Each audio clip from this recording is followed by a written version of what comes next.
Agora, Paulo, quando você abraçou essa história aí nos Estados Unidos, de receber os parlamentares, os advogados que aí estiveram, os teus companheiros de jornalismo, os nossos companheiros de jornalismo que aí estiveram, quando você abraçou, a sensação que eu tive foi o seguinte: se o Paulo abraçou, eu tô dentro. Por quê? Porque você traz essa credibilidade a partir não só da tua fala, mas também a partir das suas decisões.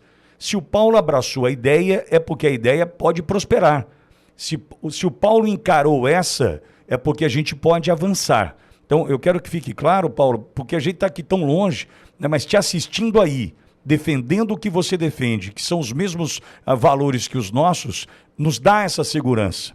E eu queria te ouvir exatamente com relação a isso. Você entende que essas investidas aí, junto ao Congresso, aos parlamentares, agora essa história do Twitter Files, Rumble, enfim, isso pode chegar onde você planejou?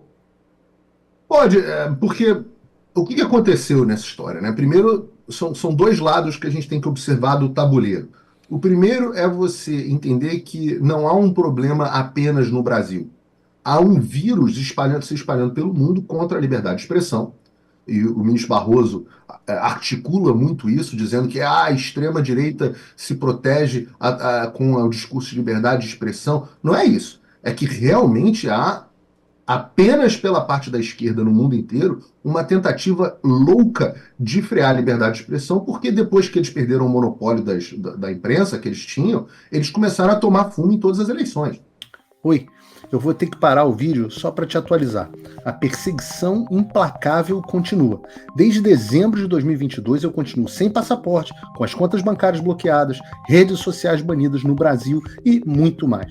Agora estão vindo atrás de mim até porque eu contei para vocês os bastidores do que acontecia com os militares. E a novidade é que o Locals, onde muitos me apoiavam, fechou o acesso aos brasileiros por conta do STF. Então criei uma nova forma de você me apoiar diretamente. Você pode ser agora meu apoiador com uma pequena quantia por mês e ter acesso a vários conteúdos exclusivos, ou você pode agora também ser o meu patrono e passar a integrar comigo o meu grupo de elite, um grupo fechado de WhatsApp só para os patronos, além de fazer reuniões de Zoom mensais comigo para a gente discutir a situação do Brasil e do mundo. Se você quer que eu continue fazendo o meu trabalho, me apoia, use o link na descrição e eu garanto que eu vou continuar fazendo a minha parte. Muito obrigado. Então, esse é um vírus global, é um problema que está acontecendo no Canadá, é um problema que está acontecendo na Alemanha, é um problema que está acontecendo na França, Nova Zelândia, Austrália, essa semana tiveram um problema muito forte. Então, é um problema mundial, é uma diferença de visão de mundo, onde desde do iluminismo, que o ministro Barroso também gosta de falar muito, mas eu acho que ele não leu nada sobre o iluminismo, apesar de eu achar ele muito preparado, é estranha, são estranhas as declarações dele, havia um consenso de que a liberdade de expressão era um pilar do Ocidente. E hoje esse consenso não existe mais. Então você tem que entender que é um problema global que está no Brasil com as suas consequências no Brasil. Eu brinco de dizer, falo isso com muita frequência, que é como se fosse um vírus que se espalhou pelo mundo. Eu acho que essa metáfora todo mundo hoje entende. Um vírus que se espalhou pelo mundo e depende do sistema imunológico de cada país para ver o quanto que o vírus vai fazer mal. No Brasil, como a gente teve esses 30 anos de esquerda, o nosso sistema imunológico era muito ruim. E nós nos tornamos o pior exemplo do mundo. Isso ficou muito claro pelo que o Elon Musk disse, né? Ele opera em 190 países, o Brasil é o pior deles em liberdade de expressão. Isso diz muita coisa, diz que a gente está pior que a Venezuela, por exemplo, onde o X, o Twitter, opera normalmente. Mas esse é um problema global. Essa é a primeira parte da análise. A segunda parte da análise é você ver que não seria possível que isso tudo tivesse acontecendo se não fosse o respaldo que o Alexandre de Moraes tem. Esse respaldo internacional que ele tem, das pessoas que apoiam essa visão. Então, eu enxergo muita fortaleza, muita coragem, eu não desprezo o papel individual do ministro Alexandre de Moraes, mas eu acho, de fato, que ele só é possibilitado de fazer o que fez por conta do respaldo internacional. E eu digo isso com evidências. Primeiro, você pode olhar as reportagens do David Agape, mostrando as conexões internacionais do TSE, que foi publicada mais ou menos um mês atrás. Não sei se o Agape já teve aqui na Rádio Oliveira, se não teve. Não, ainda não, Paulo. Então, sugiro que o convide, até passo o contato, reportagens incríveis. Depois você teve uma reportagem do Financial Times, isso é muito grave. E depois, acho que foi a Andréa Sadi, não, a Natuza Neri, repercutiu num podcast dela na Globo News, onde eles se gabam de que os Estados Unidos enviou o diretor ou diretora da CIA, agora não me lembro mais, o secretário de Defesa, que é o chefe do Pentágono, o Jake Sullivan, que era o assessor de assuntos internacionais, e vários outros burocratas por meses no Brasil para chantagear e ameaçar militares, civis, políticos, burocratas, técnicos, a não questionarem o processo eleitoral brasileiro, ou seja, a garantirem que o Alexandre de Moraes tinha poder irrestrito. Isso foi feito por pressão internacional. Também foi feita uma pressão, uma reportagem longa da Piauí a esse respeito, mostra como a esquerda esteve no Congresso dos Estados Unidos e articulou com a extrema esquerda do Congresso americano uma série de pressões no Brasil, fizeram moções, resoluções, falaram com o Departamento de Estado. Então, houve essa pressão internacional para permitir que o Alexandre chegasse lá. E o terceiro aspecto da análise é você olhar e falar assim, bom, no Brasil não há mais meios de ação.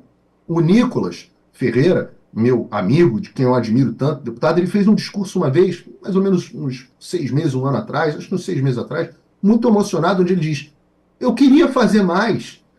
Vocês acham que eu não quero fazer mais? Eu queria fazer mais, mas eu não tenho meios. Eu não tenho como, a gente não tem mais o que fazer. Quando você olha todos esses cenários, você pensa, olha, talvez tenha algo a ser feito de fora. Assim como a esquerda tem os aliados dele de fora, a direita precisa ter os aliados dela de fora. Qual o problema nessa história? E eu sei que o pessoal fica muito chateado quando eu faço essas coisas, mas assim, meu trabalho como jornalista não é ser animador de torcida. Então eu tenho que dizer, o presidente Bolsonaro, um dos grandes deméritos dele foi não ter olhado para o exterior com respeito. Ele achava bobagem, ele é um cara tão preocupado com o Brasil que ele ficava falando, eu tenho que cuidar do Brasil, não tenho que cuidar do exterior. Então ele não aproveitou a relação dele com o Donald Trump o suficiente. O próprio Eduardo Bolsonaro, esse sim, que viajava nos Estados Unidos, construiu uma rede de relacionamentos nos Estados Unidos e na Europa invejável, não tinha o respaldo o suficiente do pai para fazer as coisas que tinha que fazer. Essa é a triste realidade. Então, em 2022, não havia nenhuma conexão entre a direita americana e a direita brasileira. E aí que entra o momento de arregaçar as mangas e começar a construir isso. Isso foi um processo muito lento. Alguns contatos o Eduardo Bolsonaro tinha, alguns eu tinha, e a gente foi começando a bater nas portas. Primeira vez que a gente foi, quase ninguém quis receber a gente. A gente falava Brasil, virou uma ditadura, as pessoas, esses caras são malucos. Mas a gente foi batendo de porta em porta, batendo de porta em porta, batendo de porta em porta, até que as pessoas começaram a nos ouvir e falar, esse cara não é maluco. E o que permitiu que eu fizesse isso, ironicamente, foi o Alexandre. Porque eu podia dizer, eu sou a encarnação da ditadura brasileira. Eu sou um jornalista com passaporte cancelado.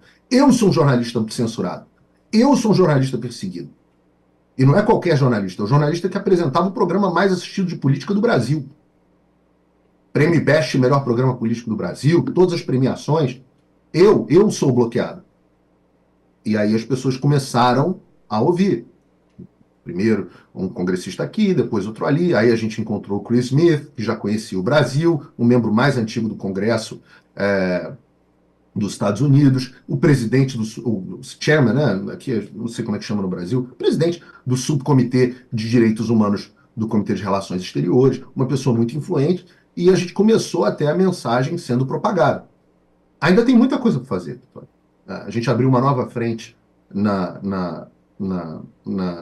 no Comitê Judiciário, que foi quem divulgou os documentos das decisões do Alexandre, vai divulgar novas decisões envolvendo o Rumble, talvez envolvendo as outras redes sociais. A gente está botando luz sobre o que está acontecendo no Brasil. A gente vai ter, sim, eu não sei ainda a data, possivelmente no início de maio, a audiência dentro do Congresso dos Estados Unidos, onde você vai ter pessoas internacionalmente, pessoas renomadas, depondo sobre a situação do Brasil.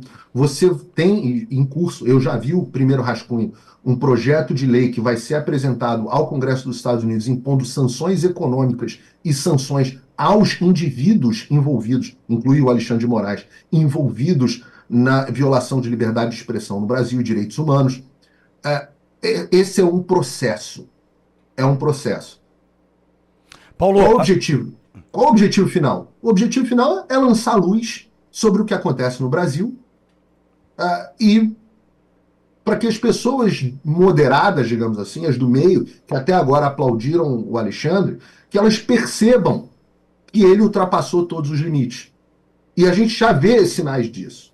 A gente já vê a Folha de São Paulo, a gente já vê o próprio Barroso dizendo, não, no geral, a atuação do ministro foi muito importante, mas talvez tenha cometido alguns excessos. A gente começa a ver os primeiros sinais disso. E a gente conta, eu sei que parece contra-intuitivo, Pitoli, mas a gente conta que o Alexandre continue errando. Então, porque me parece que ele tem traços de psicopatia, e eu estou falando isso como diagnóstico clínico, não como xingamento. E uma característica dos psicopatas é que, pela falta de empatia deles, quando ele também sofre de transtorno narcisista, esse é mais do que evidente, quando um psicopata narcisista está com um poder ilimitado, ele não tem muita noção. E aí ele vai comprando brigas que ele não poderia comprar. E eu torço para isso. A pior coisa que o Alexandre pode fazer para mim hoje, por incrível que pareça, que seria antagônico, é, por exemplo, retirar os meus bloqueios. Eu falo, puta, não faz isso não. Não devolve meu passaporte, senão eu perco lugar de fala, senão você me enfraquece.